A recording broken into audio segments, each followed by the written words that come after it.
Well, tonight at 10, confusion, frustration, unanswered questions for some Hawaii families who rely on SNAP benefits after EBT cards showed $0 at the start of the new year. Island News dug into what recipients were told and what may have changed. Kimber Collins is breaking down what we know so far. Well, this all started after viewers contacted Island News saying their EBT cards were declined, even though they believed they still had money left. The Department of Human Services says the funds that disappeared were state emergency dollars that expired on December 31st. But recipients tell us the messaging about which money was being spent first wasn't clear and may have changed. Here's what we found. I checked my EBT balance and it was completely at zero.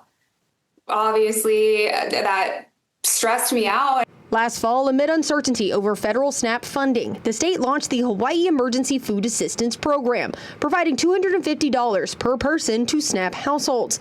DHS says the program was always meant to be temporary. Unfortunately, because it was an emergency food assistance program, we did have to have a cutoff date. And so because it was for the year of 2025, it needed to be December 31st. We made every attempt and effort to notify recipients that the Emergency Food Assistance Program funding would be returned if it wasn't used. But recipients say the confusion centers on how the money was spent. A DHS notice in November stated that state emergency funds would be used first.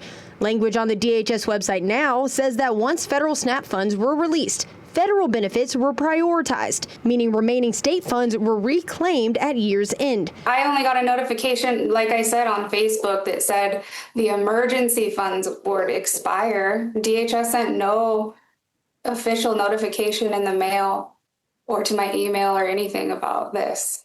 Federal SNAP benefits, DHS says, were never taken and will load on their normal schedule, January 3rd or January 5th, depending on last name. About 185,000 people statewide receive SNAP benefits. DHS tells us nearly 80% of the emergency food funds were used. That's about $32 million out of the $41 million, helping households during the uncertainty. We have asked DHS to clarify when the spending order changed and how recipients were notified, and we are still waiting for that response. We'll update you as soon as we hear back. Kimber Collins, Island News.